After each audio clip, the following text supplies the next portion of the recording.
Magandang umaga pong muli sa ating lahat. Alam ko na ang bawat isa ay nagagalak na minsan pa tayo po ay muling nagkita-kita, nagkasama-sama ngayong araw ng linggo upang ang ating Panginoon, ang Diyos natin na buhay, ang Diyos na banal, ay sama-sama po nating awitan, purihin at sambahin pagkat siya'y dakila at tapat sa lahat ng panahon, sa lahat ng oras. So tayo ngayon ay nandito, sama-samang magpupuri. At ang ating mga tinig, ang ating mga kamay para sa ating tutihin ang banal ng Panginoon. Sa lahat po tayo tumayo, ating po siyang awitan at dakilain. Gawin ng may kagilaan, gawin ng may kasiyahan. At tayong gawin sa ating mga kamay para sa ating Panginoon. Sa Diyos kami ay narito, ang awit magpupuri sa mga kalat na dakilain sa Panginoon. Hallelujah!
Tatagdagan ko na sa naman ng tulong. Kung hindi na yung ganang kapangalan. Ayun na. Taas mga kamay!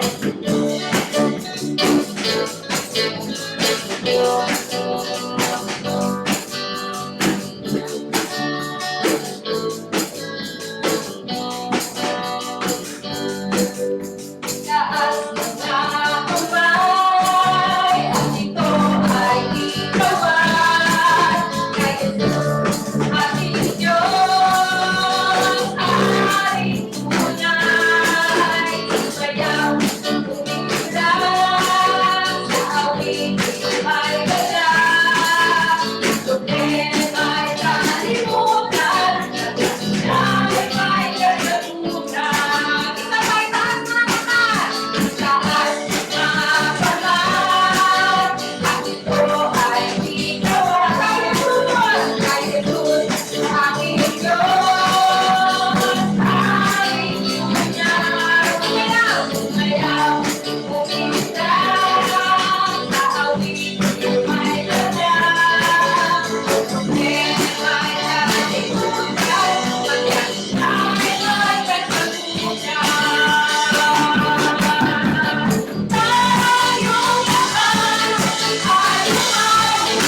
pagpupuri sa iyong banal na pangalan, Panginoon. Salamat po sa kalakasan, Panginoon, na kami, O Diyos, ay makahindak, Panginoon, sa pamamagitan ng mga awiting papuri ito na tanging para lamang sa inyo. Sa aming pong mga kanya-kanyang buhay, Panginoon, ikaw lamang ang Diyos na aming pong itataas, Panginoon, pupurihin at pasasalamatan, Ama. Salamat at sa mga pagkakataong ito, O Diyos, karapat-dapat ka, Panginoon, sa lahat ng pagpupuri, pagsamba at pagdakila, Ama. Salamat, O Diyos, sa iyong kadakilaan at kabutihan sa aming pong nararanasan, sa aming pong mga kanya-kanyang buhay, O Diyos. Papuri, papuri, O Diyos. Hallelujah. Hallelujah.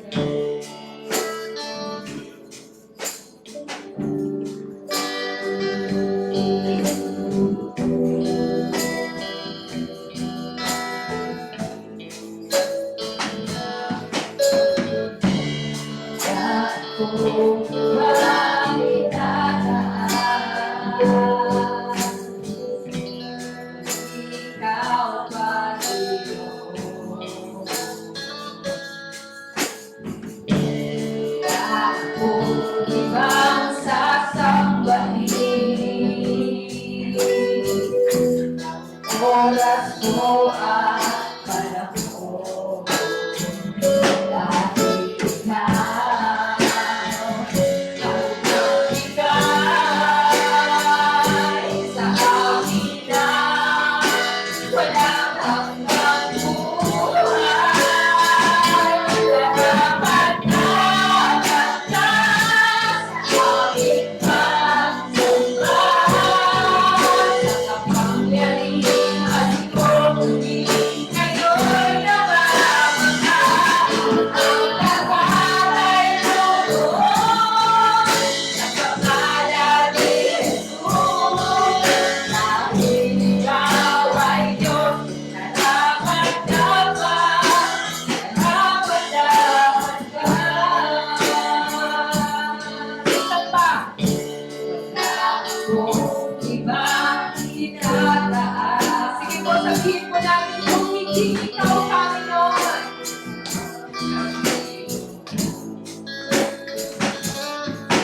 Yes, Lord, maraming salamat sa mga ito, Diyos. Sadya na napakabuti mo. Tinako kami sa lugar na to. Alam namin, sa pagpagitan ng pagpunta namin dito, madadagdagan namin pananampalataya ang aming kalakasan, O Diyos, sa iyong mga salita. Sapagkat ang iyong salita ay makapangyarihan sa lahat, O Diyos. Nandoon yung kagalingan, nandoon yung pagtubay sa aming araw-araw na gawain. Sa pagsuliranin na aming makakamtan sa darating na mga araw, nandoon yung kasagutan mo, O Diyos. Kaya nga po, maraming salamat, kabayan ko rin si Pastor na mamaya yung salita kung saan nagkakaroon kami ng kalakasan, O Diyos, kalakasan sa pananampalataya at pagtitiwala sa iyo. Ang lahat na ito ay pinasasalamatan ng Jesus sa pagbukas na aming gawain. Amen. Tunay na Panginoon, ikay mabuti at tapat, Panginoon. Ang iyong kabutihan, O Diyos, ay hindi nagbabago.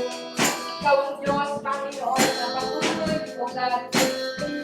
Bibigay kaliwanag, Panginoon, sa bawat isa sa amin. Sa umaga ito at sa bawat araw ng mga kanyang buhay. Aawit lang na namin at patuloy na pupurihin, Panginoon. Salamat, O Diyos, sa iyong dakilang katapangan at iyong kabutihan sa bawat isa sa amin. O kay buti-buti mo, O Diyos, sa lahat ng panahon, sa lahat ng oras ng amin. Hallelujah, O God.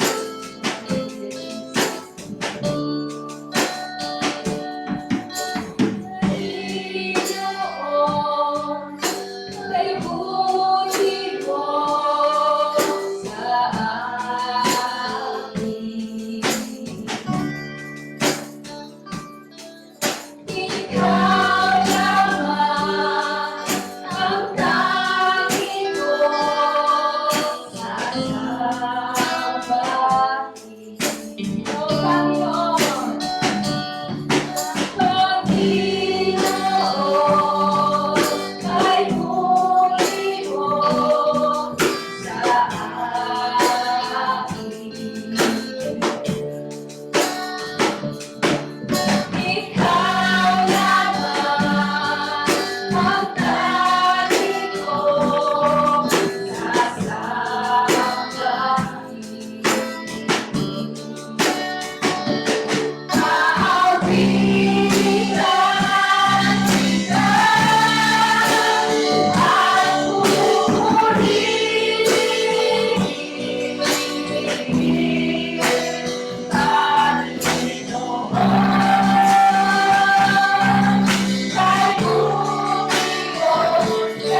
namin binabalik minsan pa ang aming pagpupuri, pagdakila at pagdulhati, Panginoon, sa iyong banal na pangalan.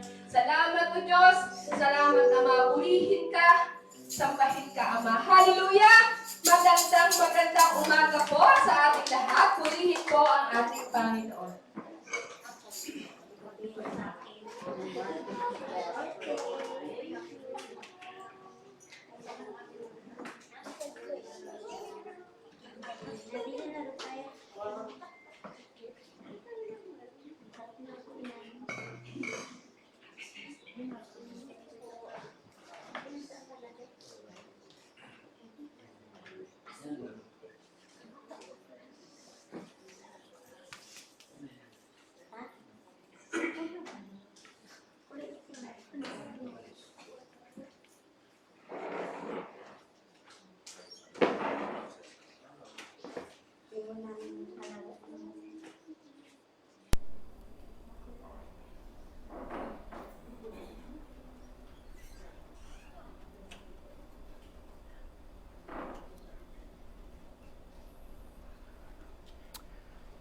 Sound check.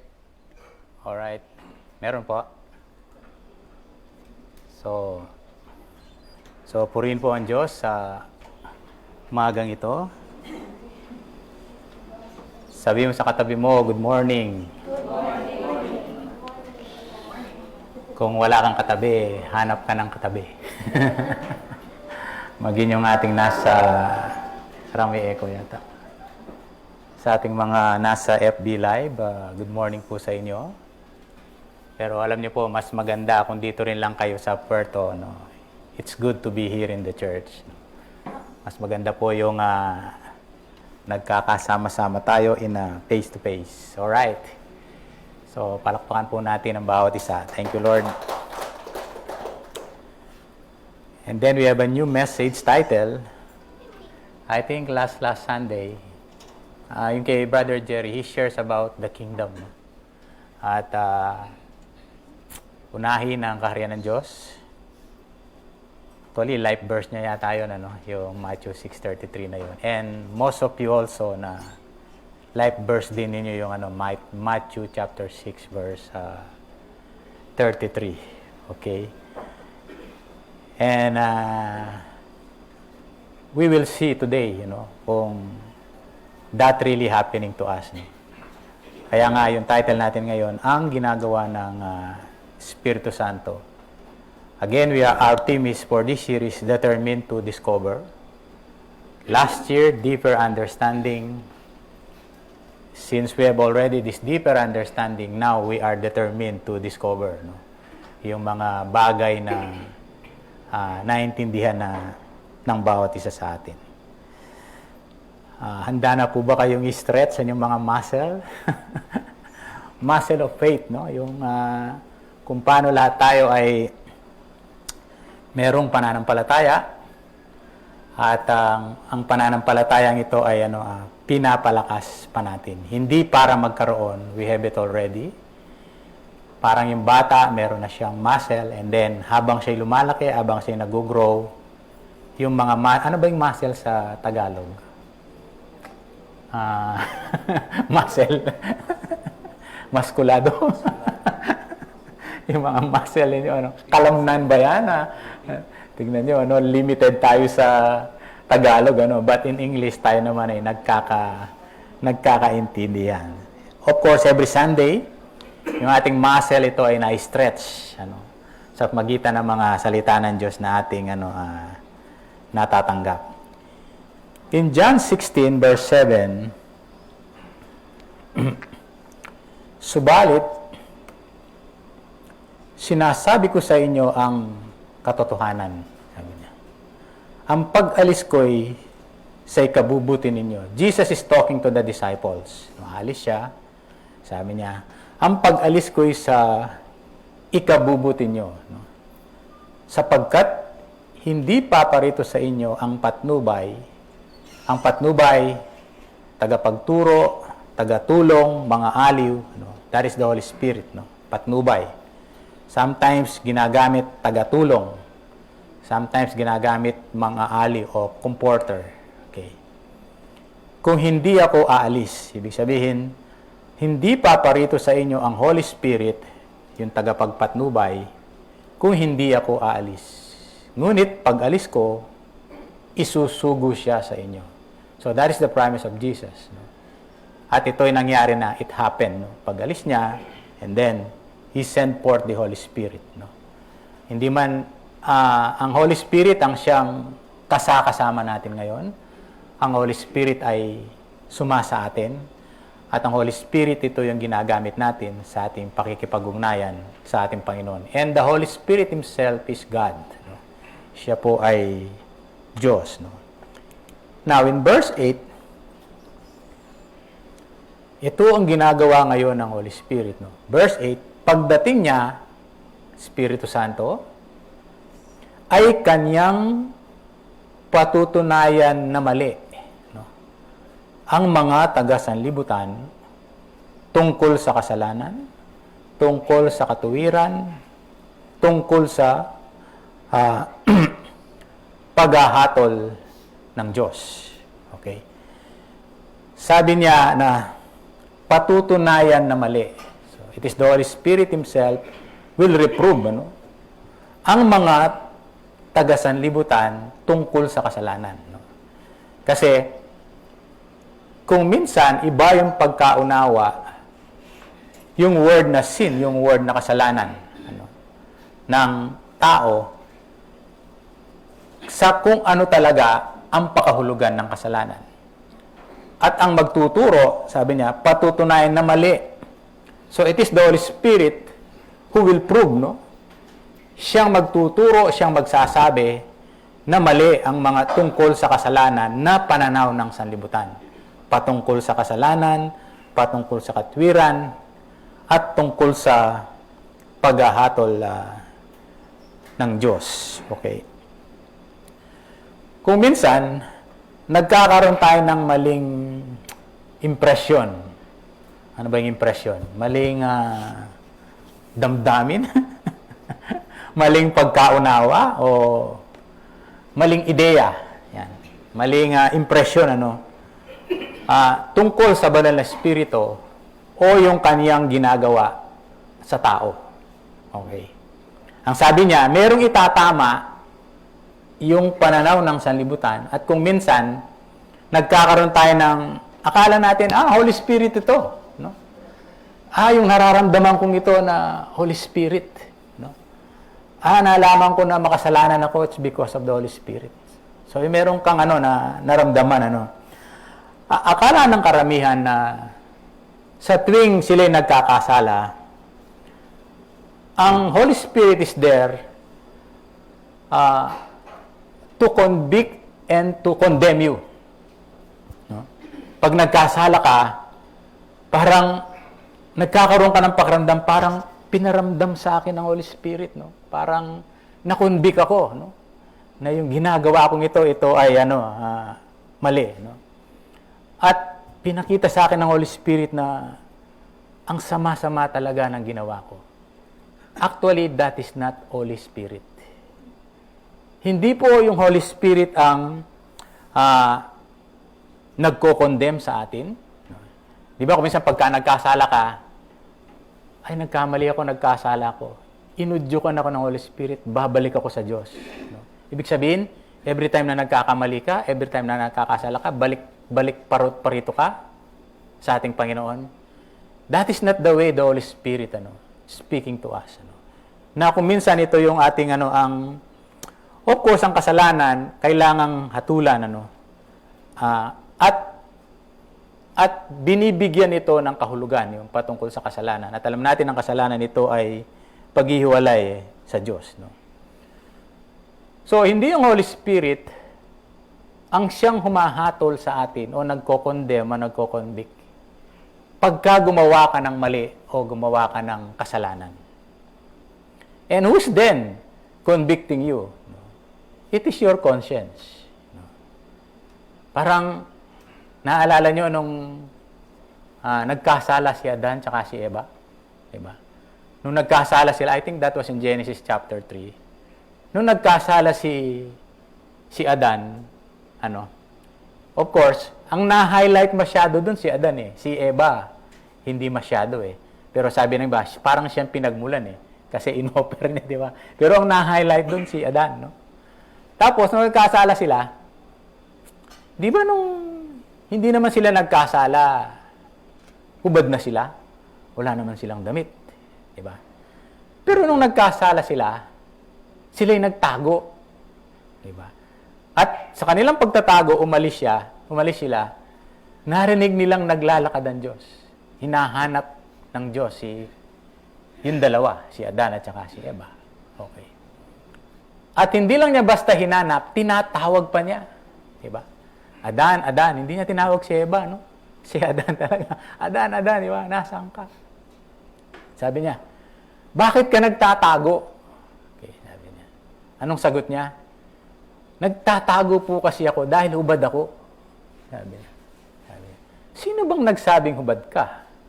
Sabi niya. Dati namang walang So, ibig sabihin, not even God Himself, bakit niya nalamang hubad siya? Because of the sin. Di ba? Tapos yung nagawa niyang kasalanan, hinahanap pa nga siya ng Diyos eh. Actually, hindi sila tinaboy, sila ang umalis. No? Kasi alam nila, nakagawa sila ng pagkakamali, nakagawa sila ng pagkakasala. And it is not God Himself who is convicting them and condemning them. Sinong nagsabing hubad ka? Sabi niya. Sino bang nagsabi? Diba? God Himself, hindi sinabi. Even the enemy, even the devil. Hindi niya sinabing, hubad ka. Hindi niya sinabing gano'n. Siya mismo ang nagsabi. Okay? Siya mismo ang siya mismo ang nakita niya ang kanyang sarili. Siya'y ubad. So, the work of the Holy Spirit, hindi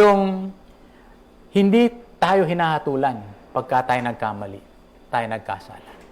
Hindi niya tayo kinokonvict, hindi niya tayo kinokondemn. It is our own conscience. No? But the Holy Spirit, iba yung way. Kaya today, we will stretch forth our muscle. Paano ba ang ginagawa ng banal na Espiritu sa pangungusap sa bawat isa sa atin? But our foundation is, the Holy Spirit is not there to condemn you. The Holy Spirit is not there to convict you. In fact, siya? Mga aliw, tagapagturo. So, yun ang ginagawa niya sa bawat isa sa atin. Karamihan, hindi nakikita ang banal na Espiritu bilang mang-aaliw o comforter. No? Sa halip, nakikita nila bilang humahatol at nagpapadama na nagkasala at nagpalungkot dahil sa nagawa. No? Okay. Kung ang Holy Spirit ang siyang palaging magsasabi sa iyo, mali ka, ayaw mo nang makasama yung Holy Spirit. Kasi palagi niya sinasabi sa iyo, mali ka. Gusto mo bang kasama yung taong wala nang ginawa, sinabi? Sabihin sa iyo, mali ka? Gusto mo bang makasama yung taong ganyan? Sabi sa katabi mo, hindi ikaw yan. Wala nang nakitang maganda. Puro lang mali. No? So, kung yan mismo ayaw mo makasama, kung yung Holy Spirit, tingin mo, gano'n ang tingin mo ng Holy Spirit sa'yo, palagi kang sinasabi, palpa ka naman, meron ka na naman ginawang mali. No? Kung Holy Spirit yon, you don't want to be with the Holy Spirit. Amen po? Stretch yung muscle. Hallelujah. No? Kasi kung gano'n, makakarating ka sa lugar na you don't want to be with the Holy Spirit. Kasi sabi mo, the Holy Spirit is to condemn, is to convict you. Sabihin sa'yo, nagkamali ka, nagkasala ka. Kasi sa totoo lang, ang tao, hindi gusto ng tao ang laging pinamumuka sa kanya na siya ay mali. Di ba? Alam mo na ngang mali ka, tapos pinamukha pa sa'yo na mali ka, mas lalo kang nasasaktan. Tama po ba? Di ba? Pagka naroon kang nagawang mali, ka na lang, parang tahimik ka lang, di ba? Nagkamali ka. Pero yung papamukha sa'yo, yung ginawa mo, mali, talagang alam mo na ngang mali ka, and then you retaliate. Kasi ayaw ng tao yung pinamumukha sa kanya na siya'y mali. Sabi mo sa katabi mo, hindi ka mali, ha? Ngayon, let us see, hindi naman pwede yung mali nga, sabi mo, tama ka. That's not the way. No? Hindi ganon the way. The way the Holy Spirit will minister, will touch us. The way Holy Spirit will mold us. The way the Holy Spirit na talagang aayusin niya yung ating mga kanikanyang buhay. Amen po. Question. Yan. Gusto mo bang palaging kasama, naunahan ko na pala, no? Ang wala nang ginawa, kundi sabihin, ituro ang lahat ng mali mo, at wala namang masabing maganda o tama? Question, anong gagawin mo? sabi ni Tina, lalayasan ko yan. Kung Holy Spirit ang nagsasabi sa'yo, lalayasan mo yung Holy Spirit. Di ba? Kaya nga, tawag nito, we always go for the good word, no? Yung word na magandang pakinggan, di ba? Halimbawa, merong ginawa, di ba? Normally, sabi mo, ayos, no? Ako, pagka merong nagtanong, bawa si Ma'am Weng, si Precious, Daddy, ayos mo daw, perfect. Di ba? Mean to say, people wants to hear good words. Pag may ginawang maganda, ang galing. No? Kaya ako mostly sa text na sasabi, great, di ba? Okay, great, let's go. So meaning to say, that will, ang ganda, di ba? Tapos, pag may damit, kumusta? Bagay. Hindi yung pangit. It hurts, di ba? Di ba? So, always telling yung mga, kumisan, hindi ka naman nagtatanong, may magsasabi, hindi bagay yung suit mo, Hindi ka naman nagtatanong kung bagay ba yan, o hindi ba, yung kulay, parang hindi bagay sa yung red, kumikinang yung pagkakulay mo, pagkagan. Di ba? Wala naman tinatanong, di ba?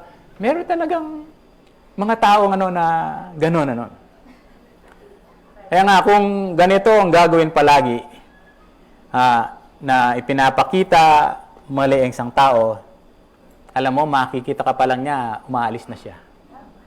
That's the problem. Diba?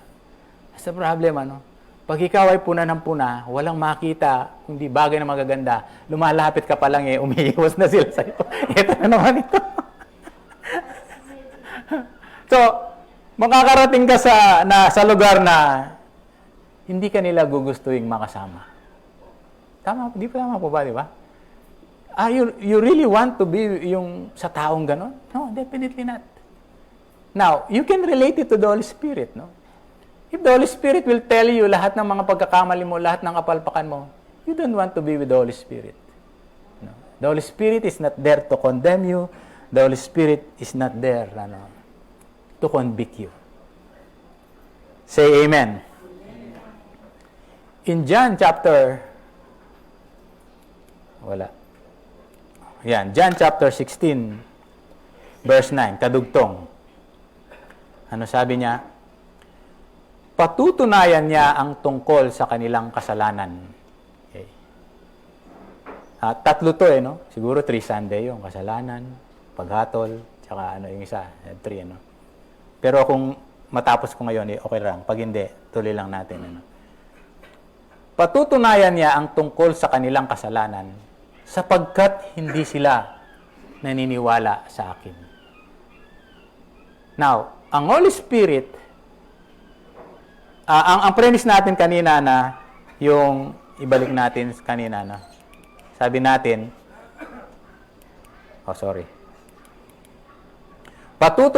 pagdating niya sa kanyang patutunayan na mali ang mga taga-sanlibutan. Okay. Tungkol sa kasalanan. Kaya pagdating niya dun sa verse 9, patutunayan niya ang tungkol sa kanilang kasalanan. Sapagkat hindi sila naniniwala sa Diyos.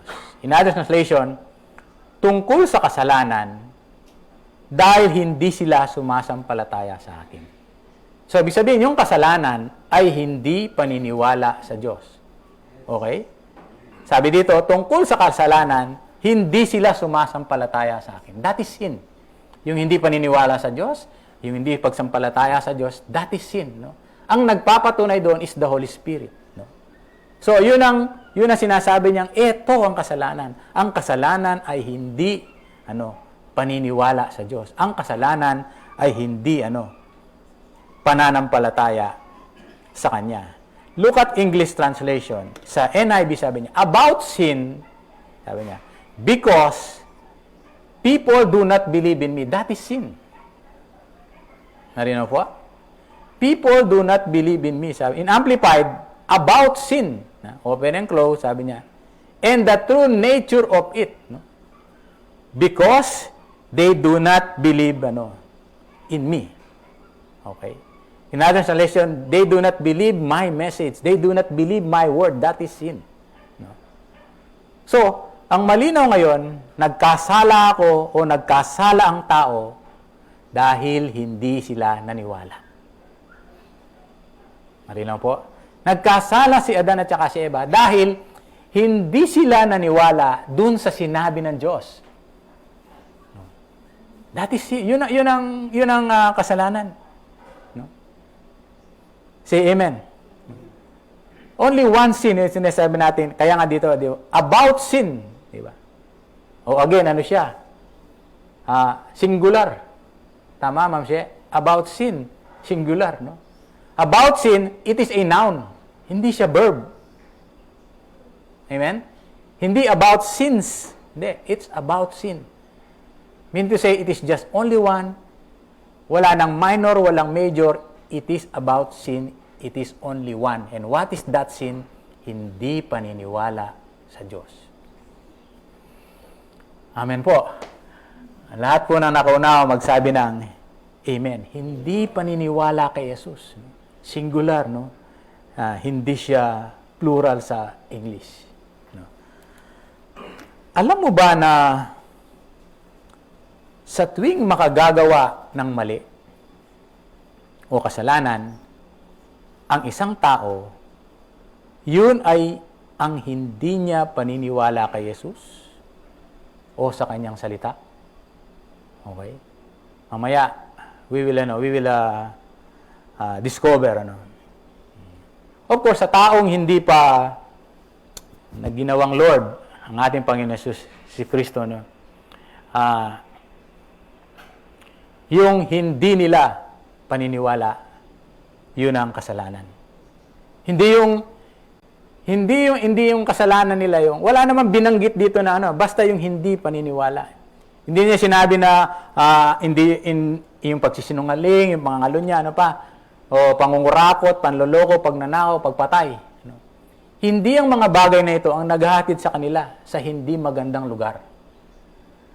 Okay? Kung yung pagpatay o yung pagnanakaw, di ba, yung katabi ni Jesus, dapat sana, he's not qualified nung pinako sa krus, di ba? Sino yon? Magnanakaw. Tama? I mean, he's not qualified, no? If that is the case, no? But, kahit magnanakaw siya, o yung mga ngalo niya, yung tawag nito, caught in the act, in adultery, di ba? Pero, anong sabi niya? You are already forgiven. Pinatawad ka na. Naniwala siya doon sa sinabi ni Jesus. Okay. So, yun ang kasalanang alam ng mundo. Kasalanan yan, huwag kang magnakaw. Masama yan. Huwag kang manloko.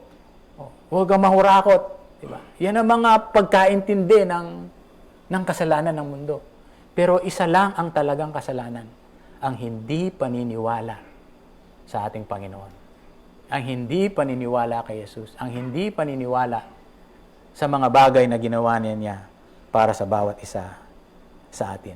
Yun ang isang pinakasimpleng elemento na hindi lang paniniwala kay Jesus. Now, look at this. Alam mo rin ba na ang tanging kasalanan na magdadala, kasi nadaya magdadala sa isang tao sa hell, hindi lugar para sa tao. Again, hindi, ang hell, it is not a place for the people. No? Kundi para lang yan sa dyablo. Ay ang kasalanang hindi paniniwala o pagtitiwala kay Jesus. Yun ang magdadala sa tao. Okay. Kaya nga yung hindi paniniwala, yun yung mga sinasabi nating nadaya. That's why we try to bring the gospel, ipangaral ang salita ng Diyos, upang yung mga hindi naniniwala, sila po ay maniwala.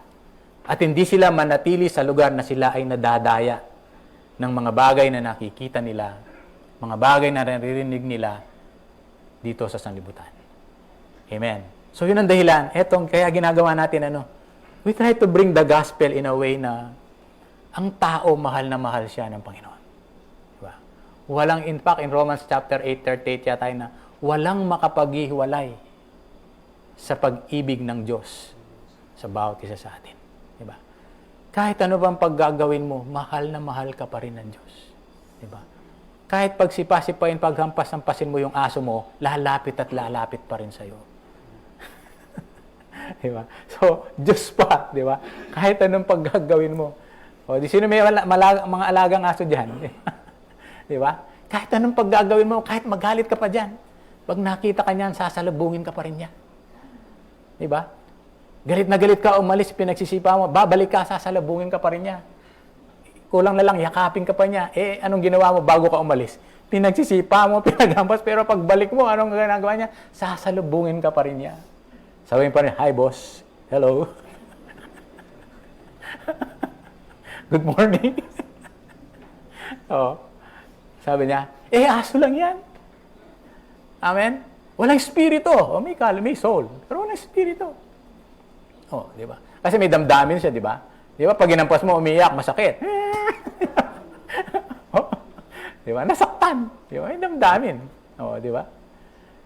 Pero still, how much more God? Amen. Kaya nga, our foundation is, nothing can separate us from the love of God. Amen. Walang makapaghiwalay. Yung tindi ng pag-ibig ng Diyos sa bawat isa sa atin. If that is the foundation in your life na, alam mo, mahal na mahal na mahal na mahal ka ng Diyos, you will succeed sa lahat ng ating ginagawa. Amen. Palakpakan natin ang Panginoon. Okay. Lahat ng iba pang mga bagay na masasama na ginagawa ng tao, ginagawa ng tao, ay kapahayagan lamang ng tunay na problema. And that is sin. Amen? It is just only a manifestation, the root cause of all these things, yung mismong kasalanan. Ano yon? Hindi paniniwala sa Diyos. Hindi paniniwala sa Panginoon. Kasi hindi mo papatayin ang isang tao kung naniniwala ka sa Panginoon. Hindi mo aagawin, hindi mo lolokoy ng tao kapag naniniwala ka sa Panginoon. That's why that is the root cause. No? Yung hindi paniniwala. Amen? Aagawin mo ba yung property ng isang tao na kung yan ay alam mo na naniniwala ka sa Panginoon? You will not do that.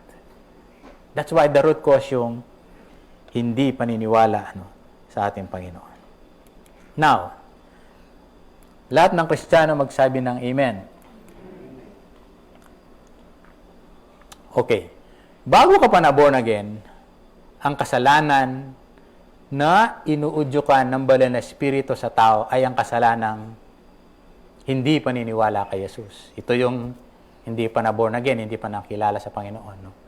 Ano ang pag-udyok ng Holy Spirit? Maniwala ka kay Jesus. No? God is always making a way. Kaya nga, huwag kayong makonsensya na, halimbawa, na sa buhay ng nandun yung kagustuhan natin, keep on sharing the gospel. Tapos, iniisip natin, inaalala natin, hindi tayo makapagkatulog na kung minsan na gusto natin bahaginan yung ating mga mahal sa buhay, hindi tayo nagkakaroon ng pagkakataon. Remember this, walang pagkakataon sa buhay ng isang tao na hindi siya magkakaroon ng pagkakataon na maniwala siya sa Diyos. Lahat ng tao magkakaroon ng opportunity na sila ay maniwala sa ating Panginoon. Tayo naman, if we have the opportunity to bring and to share the gospel, do it. Kasi baka yun na yung time Yun na yung opportunity na iniyo-open, nilalatag ng Panginoon sa buhay ng isang tao na sa pamagitan mo makakilala siya sa ating Panginoon. Say amen. Thank you, Lord. Now, alam mo rin ba na, eto na, lahat ng mananampalataya, alam mo rin ba na kahit believer ka na, ang banal na Espiritu ay mayroon pa rin ginagawang pag-uudyok, pangungumbinsi, ang pamumuhay na naniniwala at nagtitiwala kay Jesus. Okay. Now, kung titingnan mo, to those na hindi pa naniniwala, it is the same thing, inuudyokan na maniwala. Tayo ngayon na mananampalataya, it is also the same thing. No? Na tayo ay maniwala. Ano sabi niya? Ang mamuhay na naniniwala at nagtitiwala kay Jesus. Okay. So, ibig sabihin, nandun pa rin yung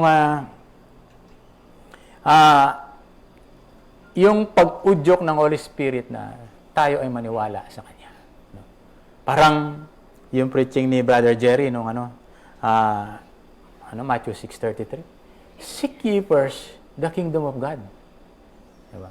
And all these things shall be added unto you. Okay. Ano ang udyok ng Holy Spirit sa atin? Unahin natin ang kaharian ng Diyos. Okay. Live verse mo, sabi mo, question, inuuna mo nga talaga ang Diyos, ang kaharian ng Diyos sa buhay mo? So the Holy Spirit is continuous yung pag-udyok, pag-kumbinsi niya sa atin, unahin natin ang kaharian ng Diyos. Continuous. No? Yung kanyang patuloy na pag-udyok. Halimbawa, minsan, isang linggo, hindi mo siya nauna, wala ka sa church. The Holy Spirit will not tell you, oh, bakit wala ka sa church? That is not the way Holy Spirit approach. Condemnation yun. No? Pero, kaya wala ka sa church, hindi na kailangan ipamukha sa iyo ng Holy Spirit at itanong bakit wala ka sa church. Kasi alam mo bakit wala ka sa church. Amen? So now, the Holy Spirit is convincing you now na unahin ang kaharian ng Diyos. Okay? Keep on convincing you, but He is not condemning you. Hindi kita kinokondemn. Hindi yung, pag linggo-linggo wala ka sa church, padadalang kita ng salot sa buhay mo. That is not the way. No? Ayaw ng Diyos pupunta ka sa church, natatakot ka lang. Amen? Gusto ng Diyos, punta ka sa church, gusto mo. Because the Holy Spirit is the one convincing you, go to church. Your muscle will be stretched forth. Hallelujah. Diba? Meron ka maririnig. No? That is your motivation. Hindi takot, hindi conviction. No? Pag di ka nag-church, di ka pagpapalain. That is not the way. Kaya mag-church ka na lang kasi pag wala, mag-church ako para pagpalain ako. Hindi ganun. Unahin ko muna ang kaharian ng Diyos. And all these things, kasi sabi nyo, shall be added unto you. No? The Holy Spirit, it keep on inviting you. Sabi niya, unahin mo ang kaharian ng Diyos. Amen. Kinukumbinsi niya tayo everyday ng ating buhay na kasi seek ye first the kingdom of God. And not always in our lives nakikita natin, akala ninyo hindi nyo inuuna ang Panginoon. Actually, konsensya nyo lang yun ang nagsasabing parang hindi mo inuuna ang Panginoon. What is the reason? Mali ang pagkaunawa mo. Mali ang pagkaintindi mo. Amen. Halimbawa, ako ba, kailangan every Sunday dito ako sa church? Wala ako last Sunday, paano yan? Diba? Si pastor, hindi siya sige first the kingdom of God. Wala siya sa church. That is not the way. Holy Spirit. Amen. Yung sanlibutan, ganon. But the Holy Spirit is different. The Holy Spirit is not convicting us. The Holy Spirit is not condemning us. Who condemn you, who convicts you, it is your conscience. Okay. Kaya lang kung minsan, mali ang pagkaintindi, mali ang pagkaunawa. So therefore, we are all affected. Amen. Okay. Wala ang panunumbat ng Holy Spirit. Kung linggo ka naglaba, hindi ka sinusumbatan ng Holy Spirit. Hindi ka nag-church, naglaba ka. Di ba? Wala kasing susuot. Oh, hindi ka nag-church kasi inuna ko muna yung gawain bahay. Inuna ko na yung hanap buhay. Inuna ko muna yung trabaho. The Holy Spirit will not, hindi kanya susumbatan ng mga bagay na ganon. Kasi alam mo na yan. Oh. Amen. Di ba? Balik tayo uli sa sinabi natin kanina na kapag laging pinupuna, pinagsasabihan, lalayuan ka. O ikaw mismo ang lalayo kasi palagi ka na lang sinusumbatan. Kaya hindi ko na pinagsasabihan, o ikaw, ba't wala ka sa church? Ba't wala? Lalo kang hindi magcha-church. Kasi parang nanunumbat. Andito ko sa, hindi naman, you are only taken for granted. No. You are all special to us. You are all important to us. No? Of course, much better for you to be in the church. Oh, amen. Kung hindi ka man pumunta, I'm not saying it's all right, no? But I'm not condemning you. I'm not convicting you na pag wala ka sa church, ang pagpapalain lang yung mga nasa face-to-face. Hindi naman ganun ang sasabihin ko. Yung mga nasa Facebook Live, hindi pinagpapalain. That is not the way. No? Holy Spirit is paggudyok niya sa atin. Say amen. But instead, uudyukan ka ng Holy Spirit, bakit hindi mo subukang magtiwala sa akin? Oh, that is the conviction of the Holy Spirit. Yun ang pangungusap, pangungumbinsi ng Holy Spirit. Diba? Hindi yung, ba't wala ka sa church? No. Ang kumbinsi niya, bakit hindi mo subukang magtiwala sa akin? Halimbawa, hindi mo nauna ang Panginoon sa iyong pagkaunawa. Again, hindi ka niya susumbatan, kundi ang sasabihin niya, bakit hindi mo subukang magtiwala? Meaning, it's different, di ba? Iba yung hamon. Hindi condemn, hindi conviction, but rather, it is an invitation, it is a challenge. Why you don't trust me? Di ba? Amen? And all these things shall be added unto you. Kasi inuna mo siya. Oh. Why don't you trust me na pag inuna mo ang Panginoon, and all these things shall be added unto you. Amen po. Lahat ng nakauna magsabi po ng Amen. Say yes. Another thing na kung minsan na malaki ang tawag nito, epekto sa mga buhay Kristiyano, no. Yung kuminsan parang nako-condemn sila, parang nakokonsensya kapag hindi sila nakakapagbigay. Ano? Lalo na pag sinabi mo na yung masakit sa tenga, hindi sila nakakapag-tithes. No? Nakakapag-tithes naman pala, paminsan-minsan. Kasi dala ng merong pangangailangan. Diba? Kung minsan, tawag nito, pagka hindi natin nagagawa to, parang feeling natin hindi na tayo pagpapalain ng Diyos. Parang feeling natin na God is cursing us. Alam mo, kahit hindi ka po mag-tithes, walang curse na darating sa'yo. Okay. Pwede palang hindi na mag-tithes, wala namang curse. That's true, So, hindi ko, kung minsan kasi may nangangarap na parang tinatakot. Pag hindi ka nag-tithes, sumpa ang darating sa'yo. Pag hindi ka nag-tithes, magkakasakit ka.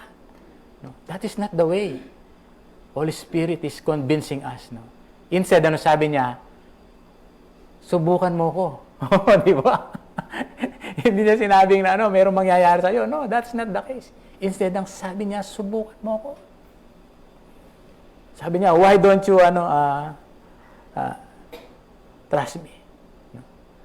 Kaya tuloy, pagka mayroong dumating na may dumating na mga gastusin na to, nagkasakit. Dapat kasi nag-tithes na lang ako Total napunta sa hindi maganda. That is not the way the Holy Spirit is teaching us. Hindi po ganon yung pagtuturo sa atin ng Holy Spirit. Tuloy nagta-tithes ka, takot ka. Mag-tithes ako, takot ako, baka may mangyari sa atin. So, meaning to say, hindi maganda ang puso. Kaya ka nagbibigay, kaya ka nagta-tithes, kundi nagtitiwala ka sa Diyos. Amen. Nagtitiwala ka na lahat ay matutugunan kasi inuuna mo ang Panginoon sa inyong mga kani-kanyang buhay. Amen po. Palakpakan po natin ang ating Panginoon. And then, walang sumpa. Wala na tayong sumpa. Kasi tinubos na tayo ni Kristo. mula sa sumpa ng kautusan sa magitan ng pagiging isang sumpa para sa atin. No more curse. Oh. Amen. Galatians 3:13, subalit si Kristo ay isinumpa na sa atin at tinubos niya tayo mula sa sumpa ng kautusan. Ayon sa mga nakasulat, sumpain ang bawat binibitay sa punong kahoy. Okay. So, no more curse. Sabi sa katabi mo, no more curse. Okay. So, wala na yung sumpa. But rather, tawag nito, si Kristo na ang gumanap. No?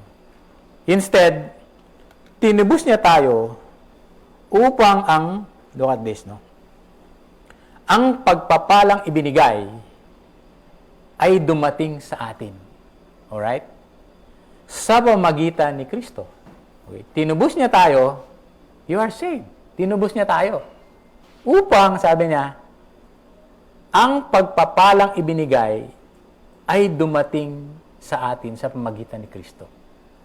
Okay. So, tinubos na nga tayo. Tapos, hindi ka lang nagbigay, hindi ka lang nag-tithe, sumpahin ka. Oh. That's not the case. Amen. Hindi yun ang estado.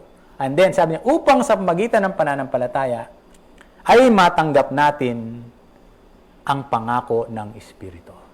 Kaya nga, the Holy Spirit, is keep on convincing us na maniwala tayo. Kahit believer na tayo, mananampalataya tayo. Maniwala tayo dun sa sinasabi ng Panginoon. Amen? Hinuudyokan niya tayo, kinukumbisi niya tayo ng tuloy-tuloy, patuloy yung ating paniniwala sa ating Panginoon. Dahil sabi niya, ay matanggap natin ang pangako ng Espiritu. Say yes.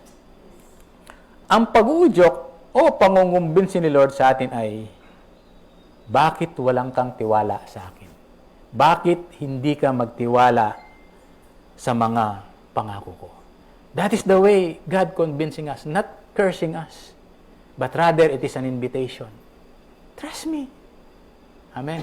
Maniwala ka sa akin. Tingnan mo, it is the same nung hindi ka pa born again. Tiwala ka sa akin, maniwala ka.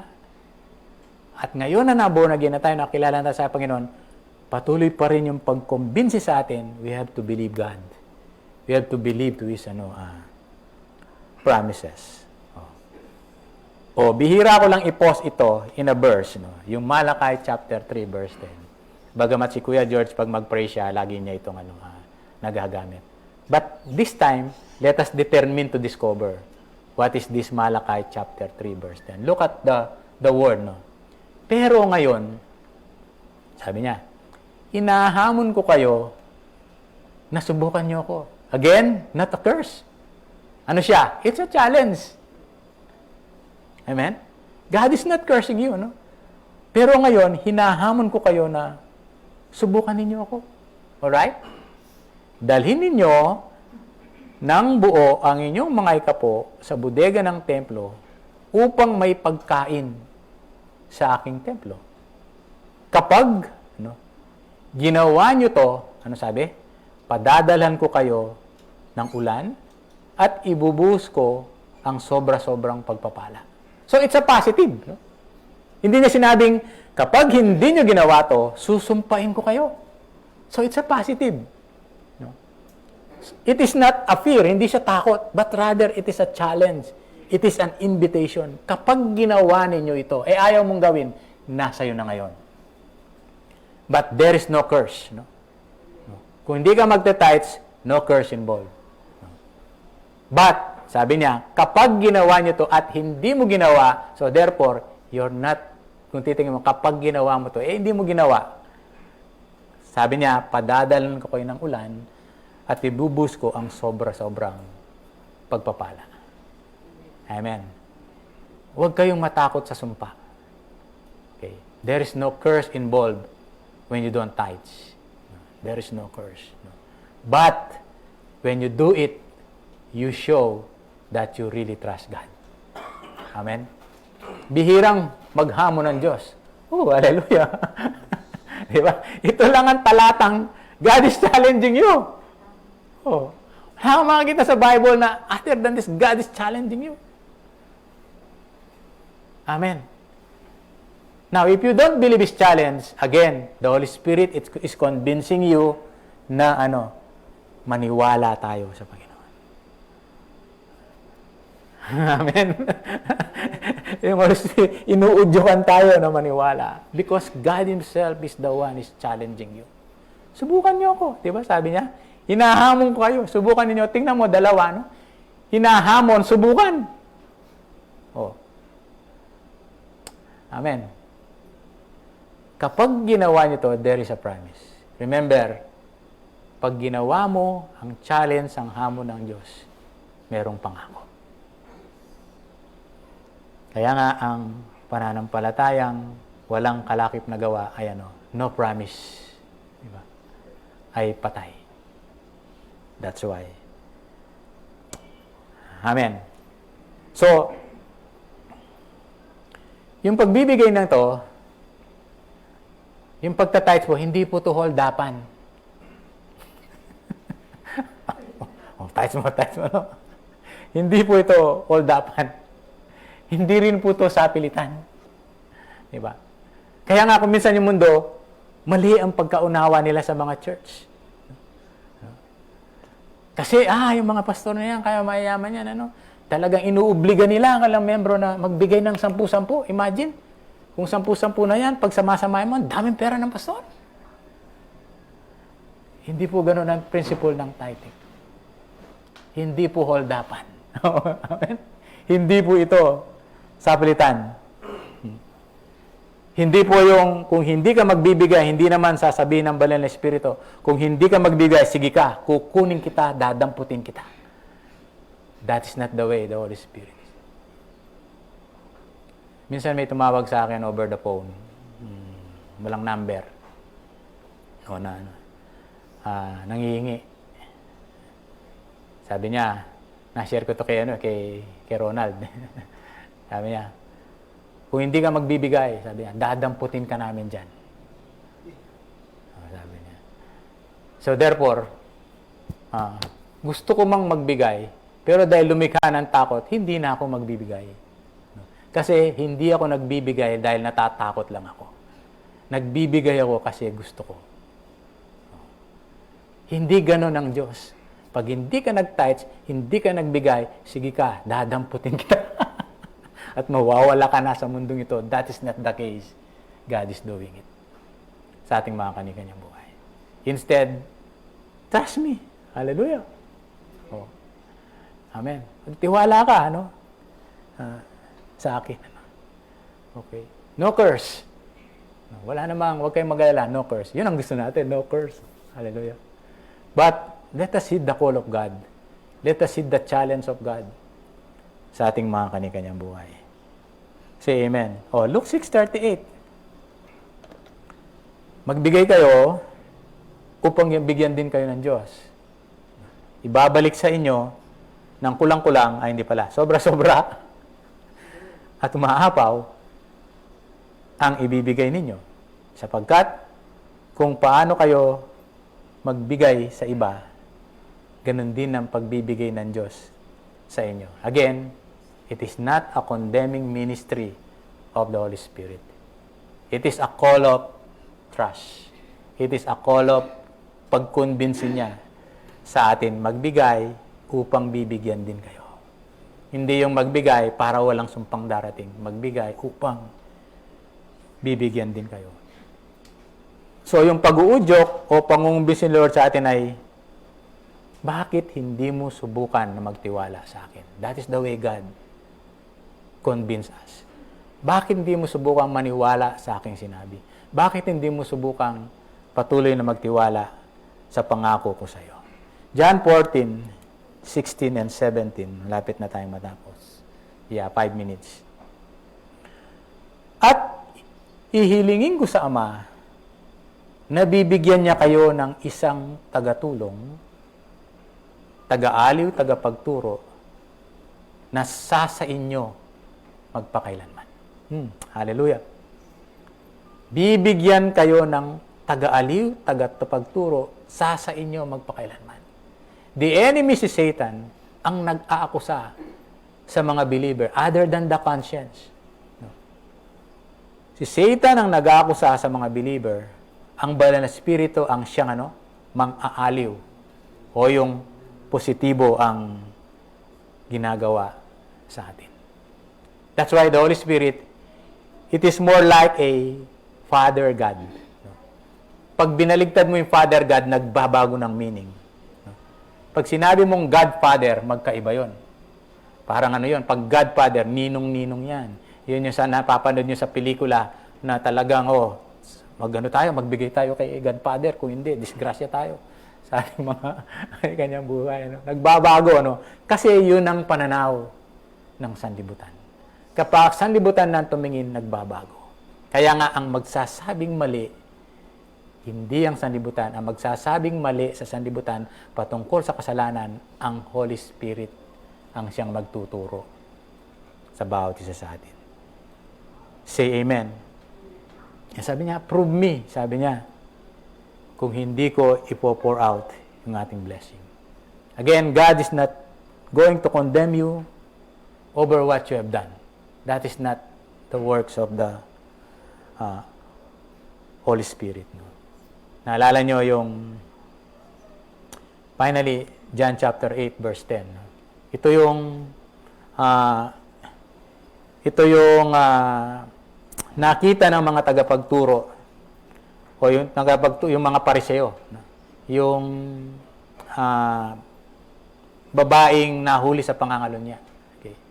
Pagkatapos ang ginawa, ito ay pinatayo siya sa harapan ng mga maraming tao.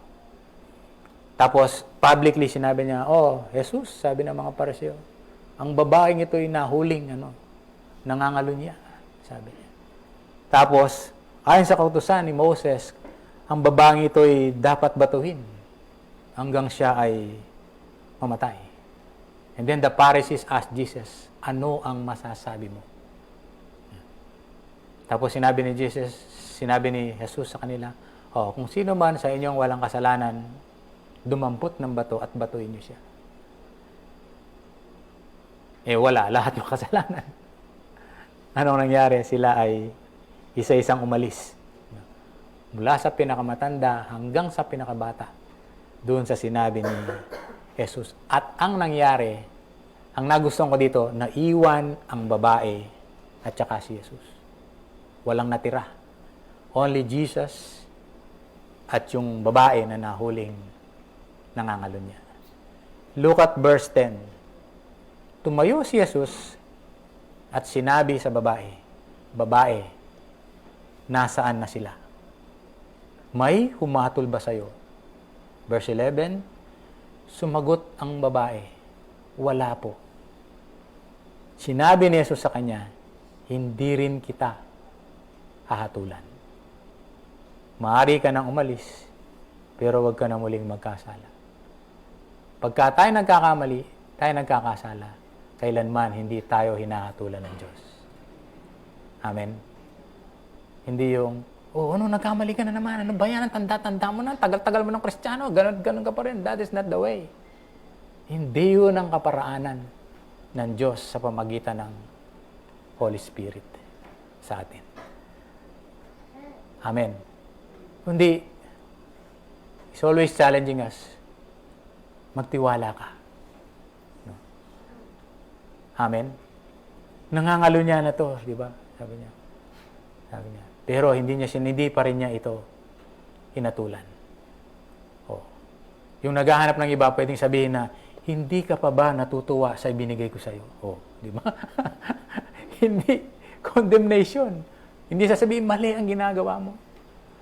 It is the ministry of the Holy Spirit, it's more of a positive way. No condemnation, no conviction, lalo na patungkol sa kasalanan. Alam ko, nagkakamali pa tayo, nagkakasala pa rin tayo, but praise God, hindi tayo hinahatulan ng banal na Espiritu. But rather, ang pangkumbinsi niya sa atin, kundi bakit hindi tayo patuloy na magtiwala sa ating Panginoon. Kung patuloy lang tayong magtitiwala sa Panginoon, that we are really convinced by the power of the Holy Spirit, masasabi na huwag ka na muling magkasala. At pwedeng mangyari sa buhay ng isang mananampalataya habang tayo nagpapatuloy na tayo hindi na nagkakasala sa tulong ng banal na Espiritu. Amen? Tayo po manalangin. Lord, salamat sa biyaya at kayamanan ng iyong salita na patuloy mong ipinaparating sa bawat isa sa amin. At alam ko, Panginoon, your Holy Spirit is always ministering to us. Salamat sa patuloy mong pagsama sa aming mga kani-kanyang buhay. Salamat, Panginoon, sa patuloy mong pagkumbinsi. Salamat, Panginoon, sa patuloy mong pag-udyok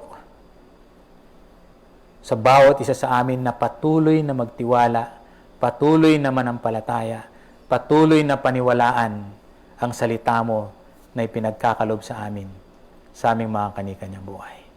Panginoon, ang mga salita mo ay kayamanan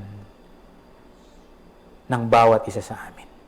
Salamat ang mga ito, patuloy mo itong pinaunawa. And thank you, Lord, sa lahat ng challenges mo, sa lahat ng paghamon mo, sa lahat ng invitation mo sa amin, na patuloy na maniwala, patuloy na magtiwala, na kung minsan we fall short, but praise God, you are not condemning us. Praise God, you are not convicting us. Yes, Lord, sabi mo, kapag ang kahiren mo siyang aming inuna, ang lahat ng bagay ay pawang idaragdag mo sa bawat isa sa amin.